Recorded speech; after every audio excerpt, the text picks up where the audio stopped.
Ndugu mtazamaji na msikilizaji wa Trust and Obey Media na mwanafamilia wetu, je, unaweza kunisaidia na kunipa jibu kwa swali hili ambalo ni kiingilio ya fundisho ya leo?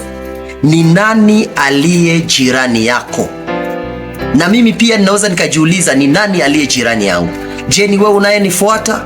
Je, ni wale unaoishi pamoja nao? Je, ni mke wako aliye jirani yako, wala ni wanafamilia wako, ama wale ambao unaishi nao katika jumuiya moja? Fundisho la leo linaleta jibu. Karibu katika fundisho la leo linalokuwa na kichwa kinachosema jirani yako ana sura. Watu wengi katika maisha hawajui sura ya jirani zao, na ukimuuliza jirani yake ni nani, anaweza akapaparika na kukosa jirani yake ni mtu gani. Leo tunajifunza fundisho linalosema jirani yako ana sura. Fundisho la leo linaanzia katika kitabu cha Luka 10 shairi la 31. Inasema hivi: ila Msamaria mmoja ambaye alikuwa akisafiri, alipofika hapo akapatwa na huruma na akamhurumia, akamtazama. Tutazame yale ambayo yanazungumziwa katika fundisho hili. Ni kama vile nilikwambia, tunaendelea kujifunza katika lugha ya Kifaransa, tunasoma katika Biblia ya Kifaransa. Wanasema mais un Samaritain qui voyageait était venu là, fut ému de compassion lorsqu'il le vit. Wakati alipomuona akapatwa na huruma. Hapo ndipo fundisho letu linaanzia. Jameni, watu wengi wanaposoma kisa hiki cha Msamaria mwema wanachukulia kama historia nzuri ambalo Yesu alilielezea watu. Lakini tujue kwamba hapa Yesu alileta mfano wa Msamaria mwema wakati walipokuwa wakijadili na makutano, na kulikuwa swali linalosema ni nani aliye jirani yako? Ninajua siku ya leo na wewe utaenda kujibia swali hili na kupata jibu sahihi, ni nani aliye jirani yako. Ili tuweze kupata majibu kuhusu swali hili, ni nani aliye jirani yako, Yesu analeta matafsiri ya jirani. Analeta matafsiri ya jirani kwa kuleta historia. Na historia hii ambayo tunazungumzia, wanazungumzia mtu mmoja aliyekuwa akiteremuka kwenda Yeriko. Alipofika njiani anapoenda Yeriko, akapatwa na shida ya wanyankanyi waliomnyanyasa njiani. Wakampiga, wakamnyang'anya vitu vyake vyote, wakamuumiza, wakamwacha hapo njiani ameumia. Na maisha yake yalikuwa kati ya uzima na mauti. Ni mtu ambaye alikuwa amefikia hatua ya kukata roho. Sasa wanatuambia kwamba wale mabandia ambao walikuwa wamemnyanyasa wakamtia kando ya njia, na yule mtu hakukuwa na uwezo wa kusimama wala hata wa kutamka neno lolote. Yule ni mtu aliyekuwa akienda Yeriko. Sasa unajua, alipokuwa hapo njiani kuna wasafiri ambao walipita, na tunaona watu watatu ambao walipita. Pengine mimi ningeweza kuambia ni aina ya watu watatu. Wa kwanza ni kiongozi wa kanisa. Yule kiongozi wa kanisa alikuwa anaitwa kuhani, na mnajua ya kwamba yeye ndiye, na kama vile Biblia inavyosema, dini ya kweli ni kushughulikia wale wanaokuwa katika matatizo. Alipofika hapo, Biblia inasema ya kwamba akapita kando.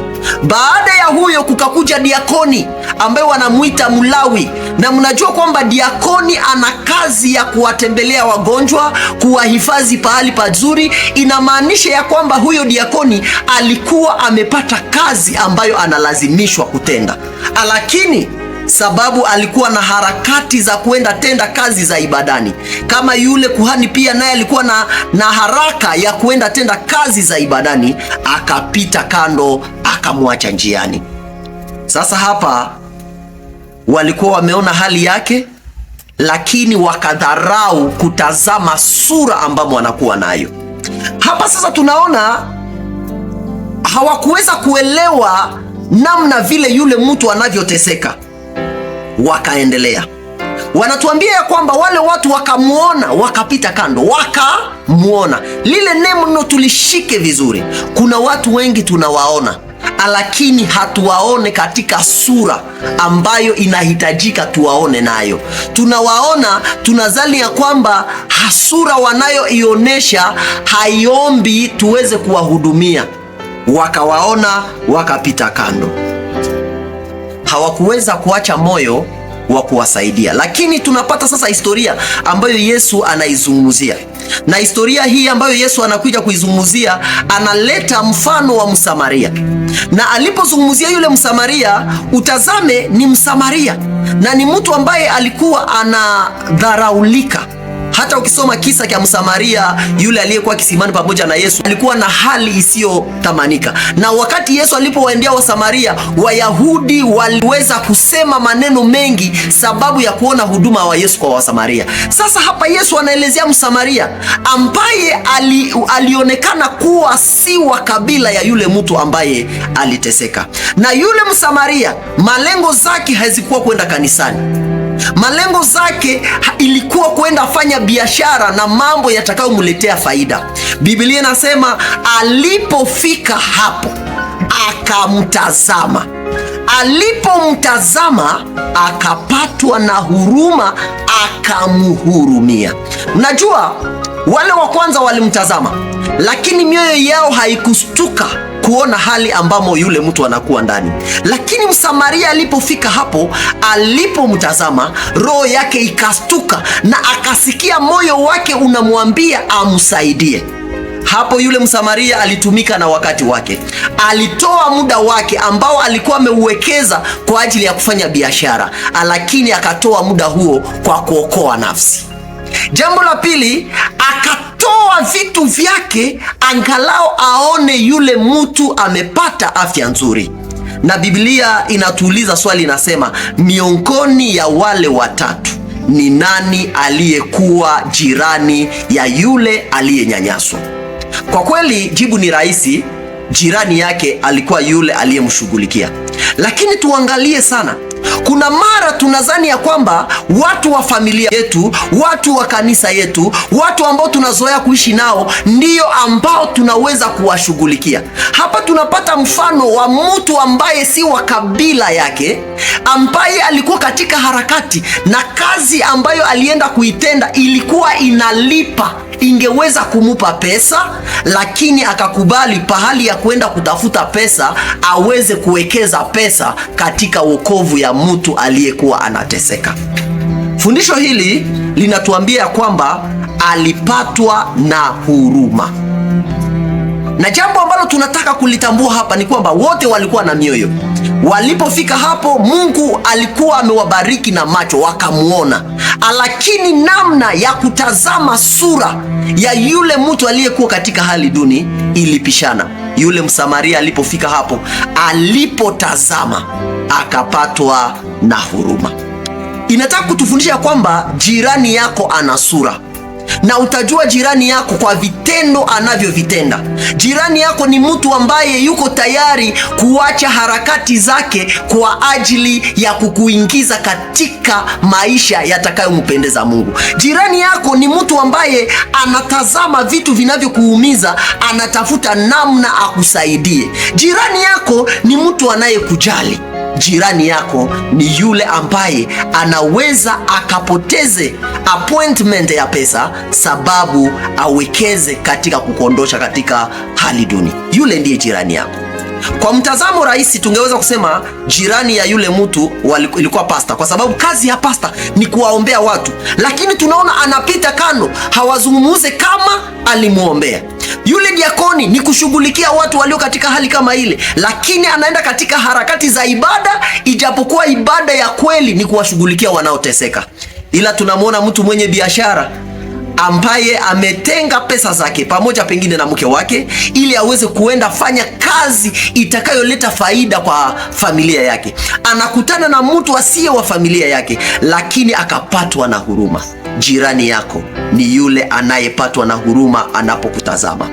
Jameni, Wale wote wanaoishi katika dunia ni majirani wetu, ikiwa tutaona hali yao wanayoipitia na ikatusumbua, ituaffect katika moyo na tuone haja ya kuwashughulikia.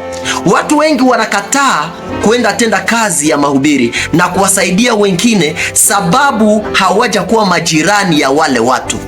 Tukitazama kisa cha Yesu, tunaona ya kwamba Yesu alipoona ulimwengu alikuwa anaupenda sana kiasi kwamba akakubali kuacha harakati zake za kiungu na atoe maisha yake ili aweze kuokoa yule aliyekuwa amepotea. Ndugu yangu katika Kristo, ninataka uwe na macho yanayotazama sura ya jirani yako. Usije ukajidanganya eti kwamba wale ambao unawaona mnakuwa nao katika vikundi vya maombi, wale ambao mnaenda nao kanisani, wale ambao mnakuwa nao shuleni ni wale majirani. Tazama mtu ambaye moyo wake unasumbuka anapoona ya kwamba unapitia hali ya mateso. Mungu akusaidie sana ili na wewe uwe na moyo kama wa yule Samaria ambaye alitoa muda wake akaacha harakati zake za kazi ili aweze kutoa sura nzuri kwa ajili ya kushughulikia yule aliyekuwa anateseka. Bwana anataka tutende kazi. Bwana anataka tuonekane kuwa majirani wa kweli, wanaokuwa na sura, sio majirani wale wanaojificha nyuma ya jukumu ya mazoea. Bwana atusaidie ili tujue wale ambao tunaweza kuwasaidia na sisi katika maisha na kuweza kuonesha undugu na ujirani wa karibu katika jina la Yesu. Amina.